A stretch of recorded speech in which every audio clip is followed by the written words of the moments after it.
Bonsoir à tous, merci d'être avec nous sur Viastel. C'est une journée un peu particulière. Bon, pour les superstitieux, c'est un vendredi 13 et pour nous autres, eh bien, c'est l'inauguration, la concrétisation, la matérialisation d'un projet qui date de quelques années maintenant. Ça y est, c'est officiel. Nous inaugurons la nouvelle station de France 3 Corse Viastel. Et ce grand moment, pour nous tous, on avait envie de partager avec vous, car Viastel, c'est avant tout votre télévision. Alors ce sera l'occasion pendant une demi-heure de rencontrer quelques personnalités présentes ici et puis de vous montrer un petit peu les coulisses de cette station, un petit peu comment on travaille quoi. Vous verrez tout ça. Et je ne serai pas tout seul pour animer cette soirée puisque j'ai le plaisir de retrouver quelqu'un avec qui j'ai partagé de grands moments de télévision, notamment le Médiorno. C'est Emmanuelle Léopold que je salue. Bonsoir Emmanuelle. Et oui Laurent, de belles années mais elles continuent. Je suis ravie, vraiment très heureuse, très honorée de partager avec vous cette soirée inaugurale de nos nouveaux locaux de France 3 Corse et Viastel. Vous l'avez dit, on va aller faire un petit tour sur les plateaux. Il y aura à l'envers des décors. Nous allons voir nos animateurs dans une configuration qu'ils n'ont pas l'habitude d'avoir. Mais je vous laisse, Laurent, en compagnie de votre première invitée. Moi, je vais faire un petit tour du côté du plateau du journal. À tout à l'heure. À tout à l'heure, Emmanuel. Donc, merci à vous de passer cette soirée avec nous. Il y aura beaucoup de monde ici et on se faisait la réflexion avec Bernard Joyeux, le directeur territorial de France 3 Corse Viastel.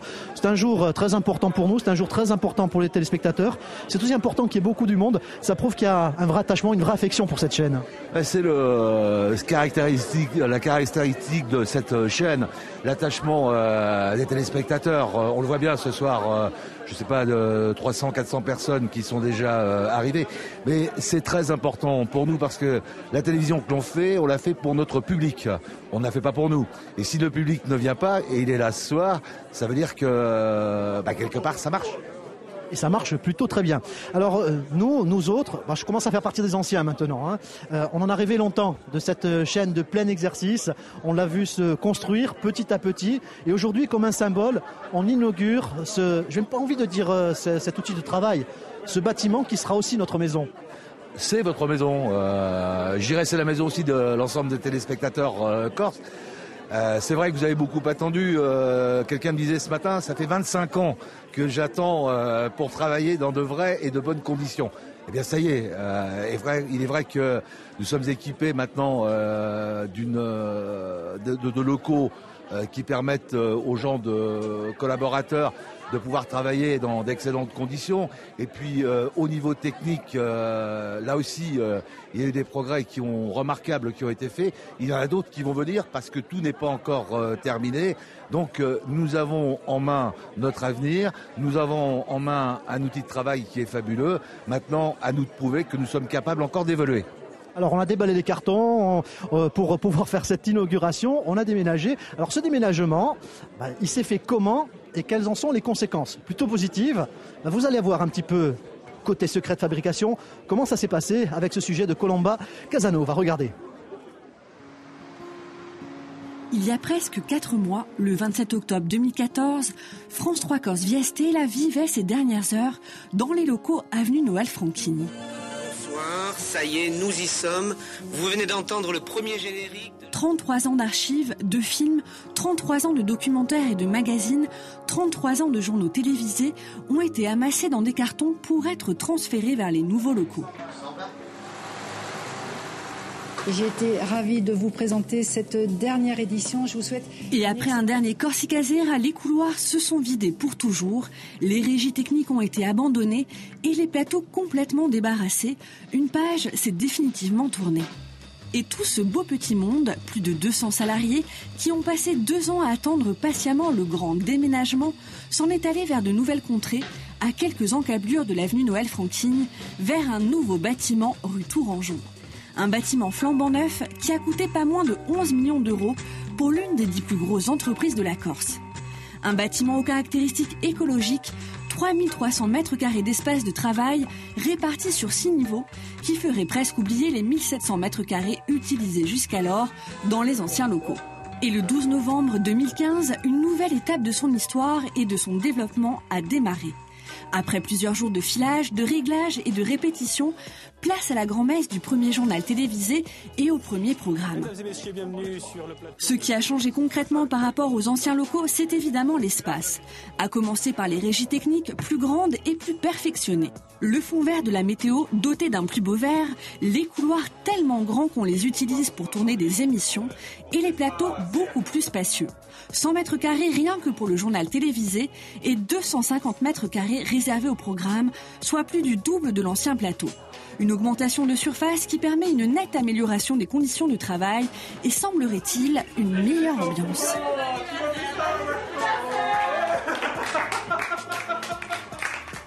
Et niveau technologie, la différence est significative. Les équipements sont beaucoup plus modernes et apportent un gain de temps non négligeable. Par exemple, en ce qui concerne les journalistes, une fois leur tournage terminé, ils n'ont plus qu'à insérer leur disque dans un lecteur et leurs images se retrouvent en un clin d'œil dans les salles de montage, prêtes à être montées et diffusées rapidement au journal télévisé.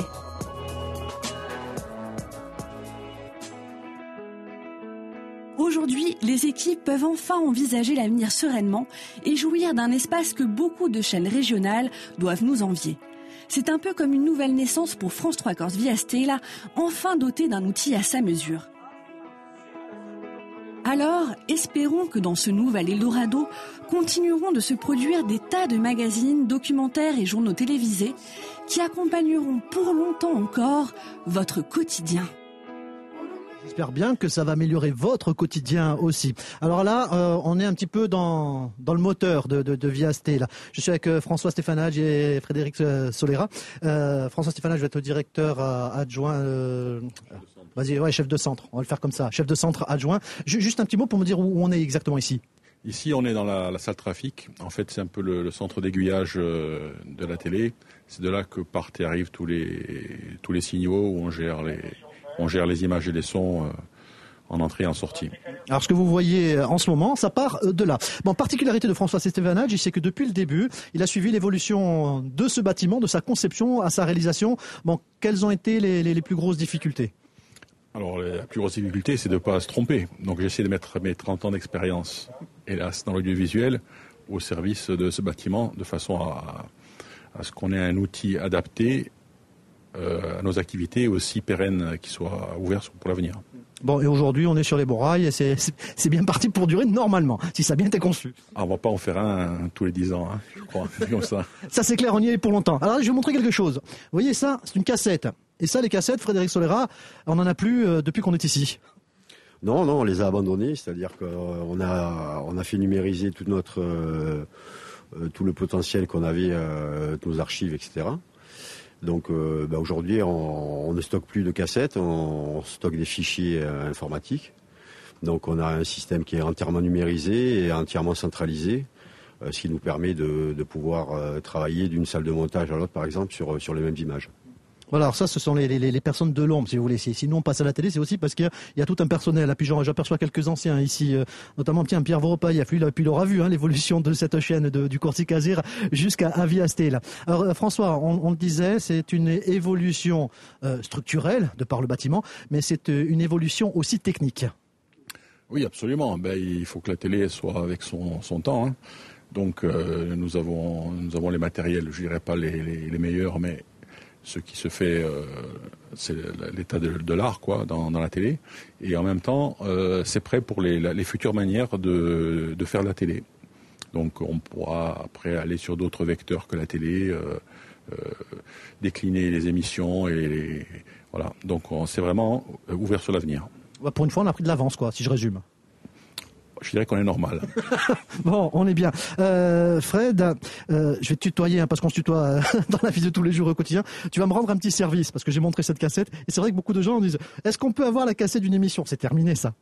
Oui, c'est terminé. Soit déjà où on livre un DVD, mais de plus en plus on met à disposition un lien vers une page web où les gens peuvent directement télécharger leur émission qu'ils veulent voir et revoir, quoi. Voilà, il faudra aller sur l'ordinateur maintenant, ça marche comme ça.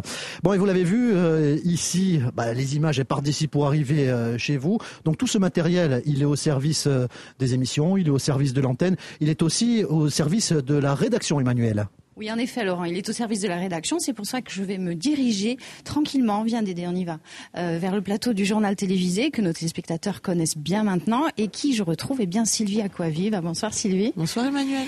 Donc vous représentez un petit peu toute la rédaction ce soir face à ce soir. Ce soir, juste ce soir.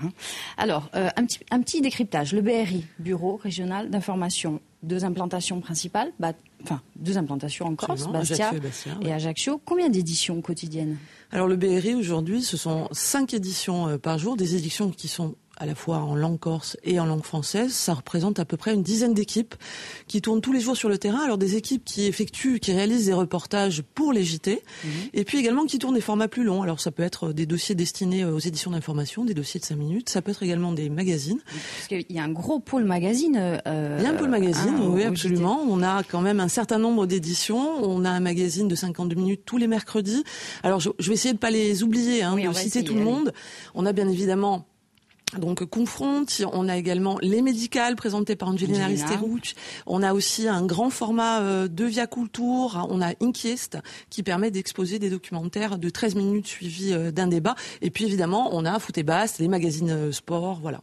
Alors est-ce que ces magazines sont une façon d'approfondir l'information que vous traitez au quotidien ? Est-ce que vous vous dites parfois, allez, on l'a vu en actu, mais on n'a pas eu le temps parce que l'actu ça va vite, on va faire un mag dessus. Oui, effectivement, des dossiers qui méritent qu'on creuse un petit peu, qu'on s'y attarde. C'est le cas, ils sont nombreux en Corse.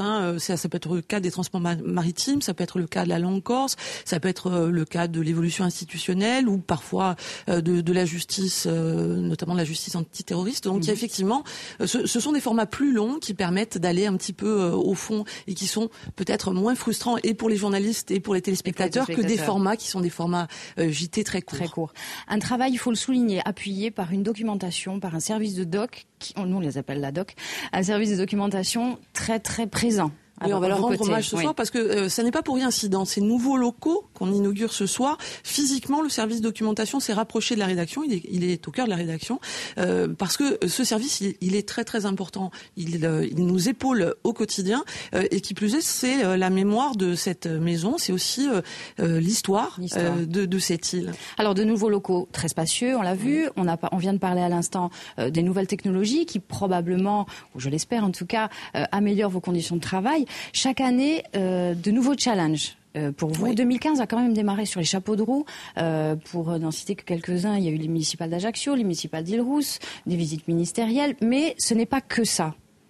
Non, c'est beaucoup d'échéances électorales. C'est vrai que 2015 est un bon cru. Vous avez cité ces échéances-là. Il y en a très proches, les 22 et 29 mars, avec les élections départementales ex-cantonales, auxquelles nous consacrerons 2 soirées spéciales. Donc, et puis il y a bien évidemment la finale de la Coupe de la Ligue qui opposera le Sporting au PSG. Ce sera le 11 avril. Alors, on a parlé d'aujourd'hui, on a parlé de ce soir, de cette inauguration. Je vous propose, Sylvie, de faire un petit retour en arrière, de revenir. Il y a 33 ans exactement. Souvenez-vous.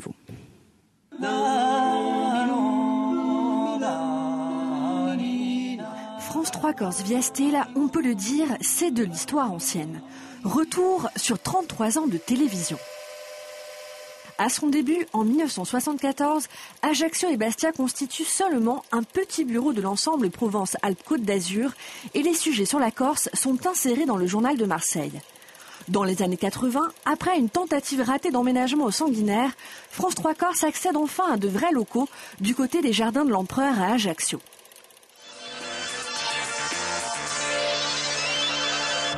Bonsoir, ça y est, nous y sommes. Vous venez d'entendre le premier générique de la première édition Corsicaser. En 1982, grand bouleversement avec la naissance du très attendu Corsicaser, le premier journal télévisé quotidien bilingue. La chaîne dispose de meilleurs moyens techniques et emménage avenue Noël Franquin. Les actualités télévisées deviennent spécifiquement insulaires et une nouvelle conception de l'information s'impose. France 3 Corse devient direction territoriale. Et puis en 1993, France 3 Corse se sépare de Marseille et devient une antenne régionale à part entière. Une nouvelle dynamique est lancée et différents programmes font leur apparition. France 3 Corse va marquer ainsi un véritable bouleversement sans précédent dans l'usage de la langue corse. Le 19 septembre 2007, c'est la consécration. La première chaîne de télévision publique régionale, France 3 Corse Viastella, est lancée et passe progressivement de 5 heures à 15 heures d'antenne par jour. De nouveaux magazines et documentaires voient le jour.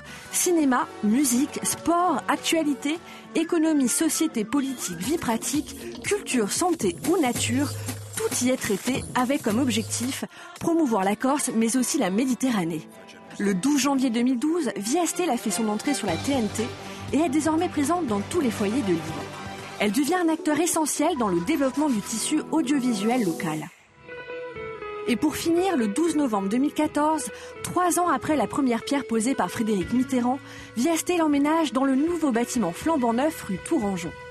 Aujourd'hui, France 3 Corse Viastella a réussi à conquérir un large public en devenant la 4e chaîne la plus regardée sur l'île. Bon, finalement, en voyant ces images, je trouve qu'on n'a pas beaucoup changé, finalement, en presque 20 ans. Vous l'avez vu, l'histoire du Corsicaser à France 3 Corse en passant par Viastella jusqu'à la concrétisation aujourd'hui avec l'inauguration de ce bâtiment. Et je suis avec le président de l'Assemblée de Corse, Dominique Bouquigny. Alors la première question, c'est pas au président que j'ai envie de la poser, c'est presque à l'acteur que vous avez été avec nous en même temps durant ces 30 dernières années. Vous avez été un témoin privilégié de cette chaîne régionale. J'ai été un témoin privilégié et il y a bon nombre de gens qui vont me comprendre parce que je pense à Jean-Marc Litch, je pense à Stéphane, je pense à Bastianese et à tant d'autres qui ont beaucoup milité pour leur métier, pour la diffusion de FR3, j'allais dire, et après plus tard de Viastella. C'était des moments importants dans des locaux qui nous paraissaient très très grands, où on pouvait être un petit peu ému, puis après au bénéfice de l'âge, après on l'est moins. Et c'était une bonne chose parce que la Corse méritait d'avoir des outils de cette importance. Alors, témoin privilégié, certes, mais humainement et en tant que président de cette assemblée, puisque si la chaîne existe aussi, c'est parce qu'au départ, il y a eu un accord entre l'État, France Télévisions et la CTC. Aujourd'hui, en tant qu'insulaire aussi, en tant qu'élu, il n'y a pas, comme pour nous, une petite fierté d'avoir cette chaîne régionale qui est un peu particulière. On est même plus que fiers parce que, je suis dans un véritable navire amiral, c'est une véritable bonne chose. Et deuxièmement, je pense qu'on est champion de France. On est tellement décrié pour des raisons de morale souvent très fausses que lorsqu'on a vu la naissance de la chaîne il y a quelques années et qu'on voit son développement aujourd'hui, elle mérite tous les encouragements et les félicitations aux principaux acteurs parce que je pense qu'au niveau régional, lorsqu'on regarde un petit peu, peut-être pas profondément, ce qui se passe au plan national, on est incontestablement au hit parade et c'est une bonne chose. Au principio si diceva, ti diceva, bon, di una pro a diverse televisioni in Corsica, ma si dice che non siamo un esempio. Mi pare che noi siamo un esempio e una buona affare perché quando tu si vede ciò che si passa all'altro, siamo davanti. Siamo davanti su questa attività qui come un pochi altri di noi è una buona affare perché certe volte siamo mal visti in altro. Ringraziavi Domenico Bouquigny. Et via Viastella. Ringraziavi torna. Emmanuel, on parle de télé, alors on rentre au cœur de la télévision, c'est-à-dire sur le plateau, non ? Oui, et plus exactement, je vous parlais tout à l'heure d'envers du décor, mais en fait on est à la croisée des trois plateaux. À mes côtés, Philippe Martinetti, bonsoir. Bonsoir vous êtes le meneur de jeu du rendez-vous. Meneur de jeu, non, c'est bien. Métaphore footballistique. Oui, écoutez, j'ai été bien renseigné de ce rendez-vous culturel de France 3 Corse Viastella. Alors désormais célèbre 6h30, qui tient son nom de son horaire de diffusion. C'est pratique pour les distraits que nous sommes. Justement, un horaire quand même audacieux. C'est un pari un petit peu fou, la culture à 6h30. C'est un pari qui a commencé il y a 3 ans avec Sarah Hinsen. Oui, un pari audacieux. Sur les autres chaînes à ce moment-là, il y a soit des jeux, soit de la télé-réalité. Oh, pas trop de risques alors finalement. Figurez-vous que ce sont des moments qui font beaucoup d'audience. Ouais, donc on a voulu jouer avec Laurent Simon-Paul le contre-pied. Je continue à faire filer la métaphore footballistique et à proposer un rendez-vous culturel de diversité culturelle. Alors attention, un petit tacle. Oui. Élitiste ou pas cette émission ? C'est la question que tout le monde se pose. Non. Très honnêtement, pas exigeant. Il y a une vraie exigence dans le choix des invités. Justement, comment s'effectue le choix de ces invités? Tout simplement, on est une petite équipe. J'ai cité Laurent, il y a Malika, il y a Frédéric, Marcel, Xavier, Philippe Ferrer, Mr Pop qui nous a rejoint cette année. Ouais. Et prochainement, une artiste, Vanina Van Cherin, qui va commencer au mois de mars avec nous. Donc on travaille tous ensemble, on échange des idées, notamment sur les chroniques et sur le choix des invités. C'est essentiel parce que c'est l'invité aussi qui dicte. Nous, moi, je me fais la courroie de transmission, mais c'est l'invité aussi qui donne le tempo. Alors, aujourd'hui, vous êtes une émission à part entière, un nouveau titre, une réelle identité, un nouveau décor. Oui. Est-ce que ce nouveau décor que vous avez voulu, je trouve, plus convivial et plus propice à la confidence? C'est beaucoup plus. Déjà, il y a plus de proximité. Il y a plus de proximité avec l'invité, il y a plus de proximité, oui, avec mes chroniqueurs. Oui, on l'a voulu plus en adéquation avec le fond de l'émission. Voilà. Vous évoquiez l'identité. Il y a une identité visuelle qui est très forte. Et c'est vraiment l'idée de j'insiste sur ce terme, Emmanuel, de la diversité culturelle à 18h30. Voilà. Alors, puisque nous sommes dans les confidences et sans votre permission, je me suis permise d'établir un petit questionnaire, le questionnaire du 6,5. Oui, évidemment.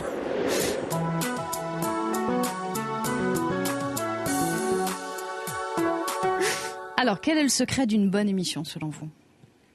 C'est terrible cette question. Le secret d'une bonne émission, c'est déjà travailler beaucoup en amont, s'intéresser complètement à l'invité et qu'il y a une véritable alchimie entre toutes les personnes présentes sur le plateau, l'invité, le chroniqueur et moi en bout de course. Chancel ou Polak?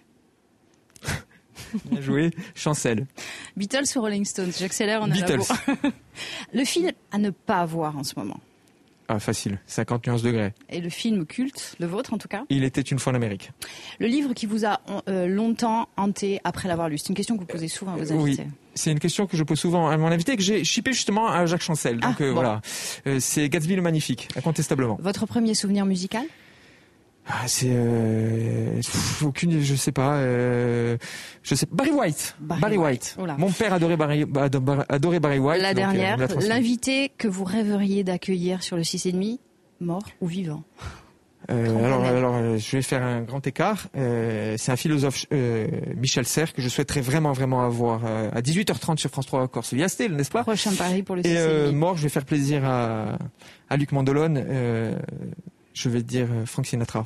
Parce que Luc adore Frank Sinatra. Merci pour la transition. À nos côtés, Luc, mon compère. Je vous laisse le passage de témoin. Frank Sinatra. J'aime Frank Sinatra, moi, oui, d'accord. Merci Philippe. Alors, Philippe a eu droit à son petit questionnaire. Luc, vous allez avoir droit à Manu. Je regarde depuis tout à l'heure. Bien, on est bien. Là, sérieux. Impeccable, hein, tu mets ça demain de maître. Bien, on se tutoie. On se tutoie. Une petite fiche d'identité, s'il vous plaît, pour Luc. Que je ne peux pas voir. Il n'y a pas de retour en fait dans votre émission. Il y a moins de moyens, j'ai l'impression. Ouais, c'est un peu cheap.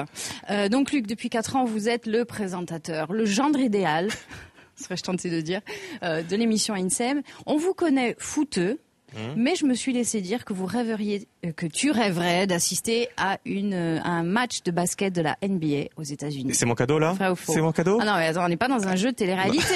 C'est un signe particulier. C'est vrai, c'est vrai. Le mot d'ordre de cette émission, Luc. INSEM, c'est à laquelle tu participes et où tous ceux il y a l'équipe là qui est en régie, effectivement, le mot d'ordre, c'est info pratique, bien sûr. Ouais.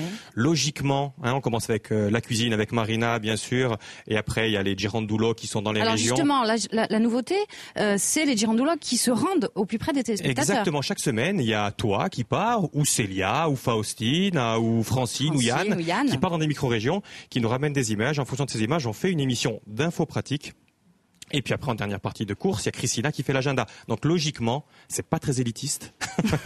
Non. Et quand on a fini de regarder INSEM, ça nous sert pour notre quotidien. Ouais. Un nouveau plateau, très beau, très rapidement. Est-ce que ce nouveau plateau a impulsé, d'après toi, une nouvelle dynamique? C'est compliqué, justement. C'est compliqué. C'est comme quand on déménage. Oui, bon, c'est comme quand on déménage, on a du mal à se faire dans ses meubles. Donc je pense qu'on commence vraiment à se faire notre décor. Mais franchement, c'était un petit peu difficile au début. C'était un petit peu difficile. Mais on commence à prendre nos marques. Oui. Je commence à m'asseoir correctement à côté de toi. Oui. Voilà.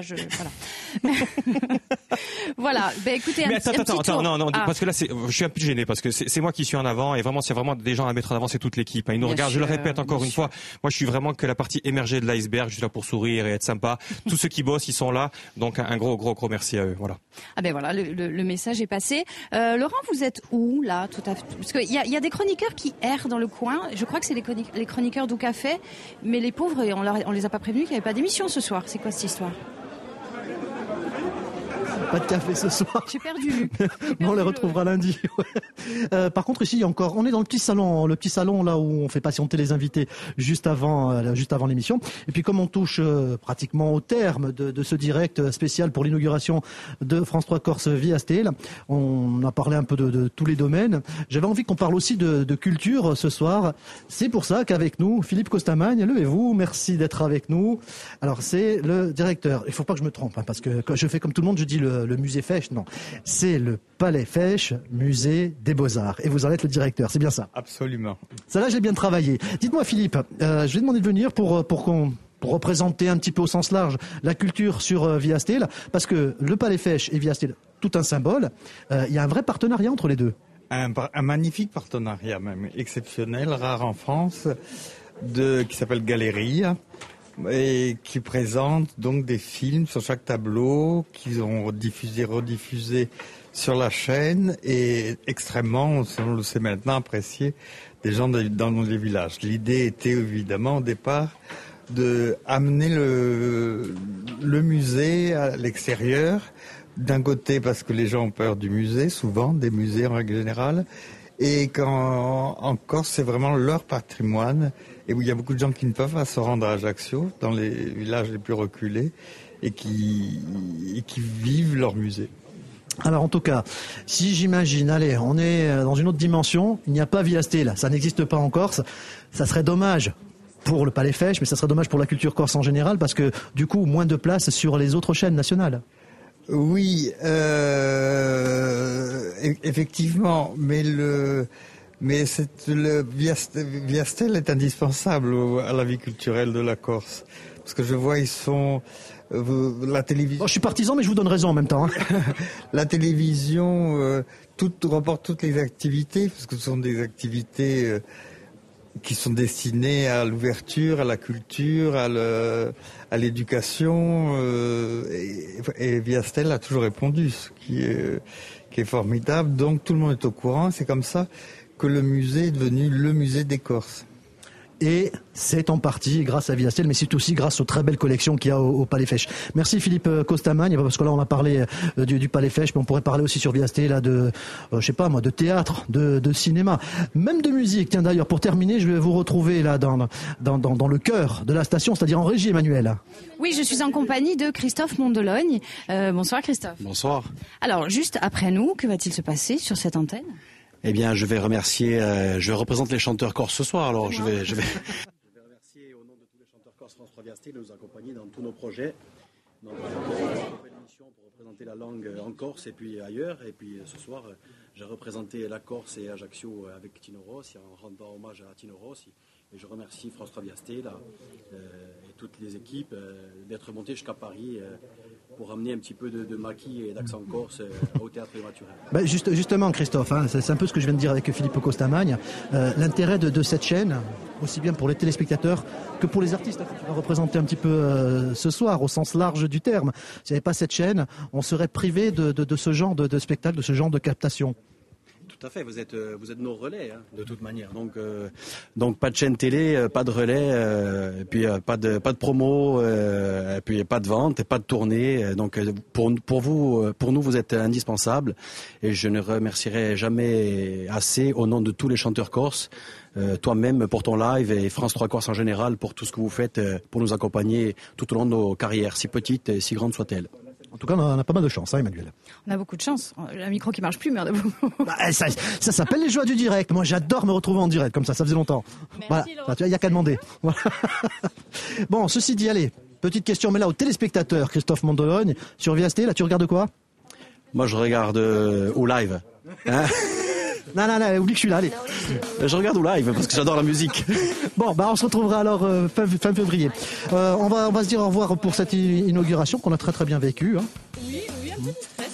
Ouais. Voilà. Et je voudrais encore une fois saluer toutes les équipes techniques qui travaillent avec nous, et c'est grâce à eux que vous nous voyez aujourd'hui. C'est bien aussi de terminer ici en régie. Aussi. J'en oubliais, alors tous les étages, on remercie vraiment tous les étages, parce que voilà, si vous êtes là, c'est qu'elles sont là aussi, ils et elles sont là, toutes ces femmes et ces hommes qui sont au service. Et puis moi je voudrais saluer aussi tous ceux qui ont permis que cette chaîne existe. Alors je vais pas tous les citer parce que je vais en oublier, je voudrais surtout pas, parce que je veux juste qu'ils sachent et ils se reconnaîtront qu'ils ont beaucoup compté pour nous, et que si on est là aujourd'hui, c'est aussi grâce à eux. Et là on va se dire au revoir en régie, parce que tous ceux qui sont là aujourd'hui, si tu peux faire un petit large pour qu'on les voit, mon Pierre, c'est comme ça qu'on se dira au revoir.